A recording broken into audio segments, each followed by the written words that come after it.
உங்க வாழ்க்கையில ஏன் இன்னும் ஒரு பெரிய மாற்றம் வரலன்னு யோசிக்கிறீங்களா? ஒரு விவசாயிக்கு விஞ்ஞான அறிவு தேவையில்ல, விதையை நிலத்தில் போட்டால் விளையும் என்ற தத்துவம் தெரிந்தால் போதும். அதேபோல உங்கள் வாயை திறந்து தேவனுடைய வார்த்தையை சொல்லும்போதுதான் அந்த வசனம் உங்கள் இருதயத்தில் விதையாக விதைக்கப்படுகிறது.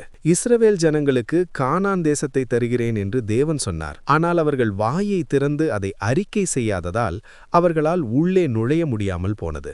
விசுவாசம் கேள்வியினால் வரும். நீங்கள் உங்கள் வாயை திறந்து சுகத்தையும் வெற்றியையும் வாழ்வையும் உச்சரிக்கும்போது உங்கள் காதுகளே அதை திரும்ப கேட்கிறது. இது உங்களுக்குள் விசுவாசத்தை உருவாக்குகிறது. நீங்கள் எதை விதைக்கிறீர்களோ அதையே அறுப்பீர்கள். இன்றிலிருந்து தோல்வியை பேசுவதை நிறுத்திவிட்டு கர்த்தருடைய வார்த்தையை அறிக்கை செய்ய தொடங்குங்கள். உங்கள் இருதயத்தில் விதைக்கப்படும் வசனம் நிச்சயம் பலன் தரும். மரணமும் ஜீவனும் நாவின் அதிகாரத்தில் இருக்கும். அதில் பிரியப்படுகிறவர்கள் அதன் கனியை புசிப்பார்கள்.